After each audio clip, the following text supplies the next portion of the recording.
শিয়ালদা আদালত চত্বরে নান্টু রয়েছেন আমাদের প্রতিনিধি, আমাদের সঙ্গে সরাসরি আবারও নান্টুর কাছে যাব এবং নান্টুর পেছনে আমরা দেখতে পাচ্ছি যেখানে স্লোগান চলছে আবারও উই ওয়ান্ট জাস্টিস। নান্টু,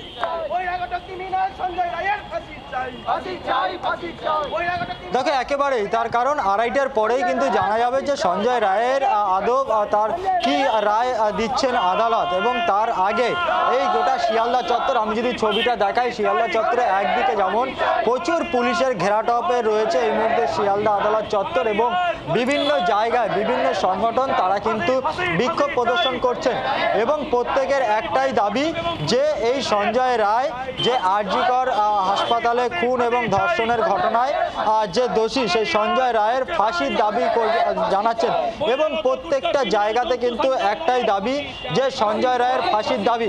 এবং এই মুহূর্তে একেবারে শিয়ালদা কোর্টের সামনে যেখানে যে বাংলা পক্ষের তরফ থেকে কিন্তু সকাল থেকে বিক্ষোভ প্রদর্শন করছে, আমরা তাদের সাথে কথা বলে নেব যে এই মুহূর্তে তোমরা এখানে বিক্ষোভ করছো, তোমাদের দাবিটা কি?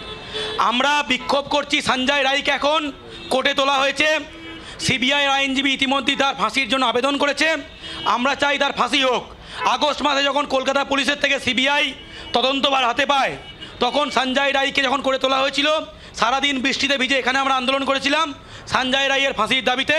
দেখো একেবারেই সঞ্জয় রায়ের ফাঁসির দাবি এটাই কিন্তু চাইছেন এই আন্দোলনকারীরা, এবং শুধু আজকে এখানে বিভিন্ন সংগঠন থেকে শুরু করে জুনিয়র ডাক্তার তারাও আসবেন, ইতিমধ্যেই সিনিয়র ডাক্তাররা তারা বেশ কিছু সিনিয়র ডাক্তার তারা এসেছেন, এবং আর কিছুক্ষণের মধ্যেই কিন্তু জুনিয়র ডাক্তার তারাও এখানে চলে আসবেন, অভয়া মঞ্চ তারা এসে বিক্ষোভ প্রদর্শন করছেন। অর্থাৎ শিয়ালদা কোর্টের বাইরে একদিকে যেমন প্রচুর পুলিশ মোতায়েন করা রয়েছে, শিয়ালদা আদালত চত্বর পুলিশ তেমনি প্রচুর বিক্ষোভকারী তারাও রয়েছেন। আমি আমাদের আরেক প্রতিনিধি অয়নের কাছে চলে যাব সরাসরি। অয়ন,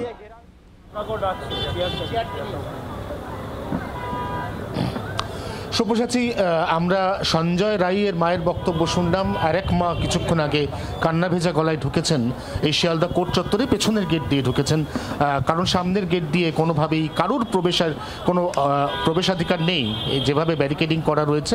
তাই এই যে গেট, অর্থাৎ শিয়ালদা আদালতের পশ্চিম দিকের যে গেট, সেই গেট দিয়ে কিছুক্ষণ আগে নির্যাতিতার বাবা মা তারা ঢুকেছেন, এবং এই গেটের সামনে এই মুহূর্তে পুলিশের নিরাপত্তা বেষ্টনী দেখে বোঝাই যাচ্ছে যে কতটা হাই সেন্সিটিভ, কতটা হাই সিকিউরিটি জোনের মধ্যে আজকের এই রায়দান পর্ব বা গিলটি অর নট গিলটি, এই যে বিচারকের যে রায় আসতে চলেছে। আর বড় জোর ঘড়ির কাঁটা এই মুহূর্তে 1:50 বাজে, বেলা 2:30 নাগাদ এই রায় আসতে চলেছে। এই হচ্ছে আদালত চত্বরের এই দিকের গেটের ছবি, এবং আমরা তার সঙ্গে একটা জিনিস দেখাতে চাইব। নান্টু কিছুক্ষণ আগে যে প্রান্ত থেকে লাইভ করছিল, সেই প্রান্ত থেকে আদালত চত্বর, আদালতের গেট দেখাই যাচ্ছে না। শিয়ালদাহ কোর্টের গেটটা পর্যন্ত যাতে দেখা না যায় তার জন্য আজকে কলকাতা পুলিশ যে ব্যবস্থা করেছে তা অনেকটা এইরকম।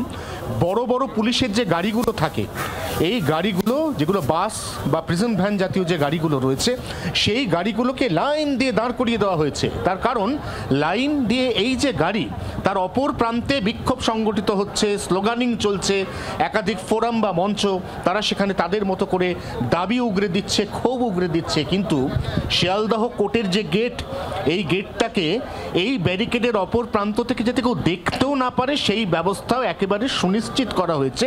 সামনে যাদের দেখা যাচ্ছে তারা সাংবাদিক, এবং তার অপর প্রান্তে যাদেরকে দেখা যাচ্ছে তারা পুলিশ কর্মী। অর্থাৎ সব মিলিয়ে এই শিয়ালদহ কোর্টের দুটি প্রবেশ পথ, এই দুটি প্রবেশ পথকে নিশ্চিদ্র নিরাপত্তার ঘেরাটোপে কার্যত লোকচক্ষুর অন্তরালে রেখে এই মুহূর্তে ভেতরে একে একে প্রথমে সঞ্জয় এবং তারপরে নির্যাতিতার বাবা মা তাদেরকে কোর্টের ভেতর প্রবেশ করানো হয়েছে। সব্যসাচী, একদম অনেক ধন্যবাদ অয়ন। বাংলার আওয়াজ, বাঙালির আবেগ, জি 24 ঘন্টা।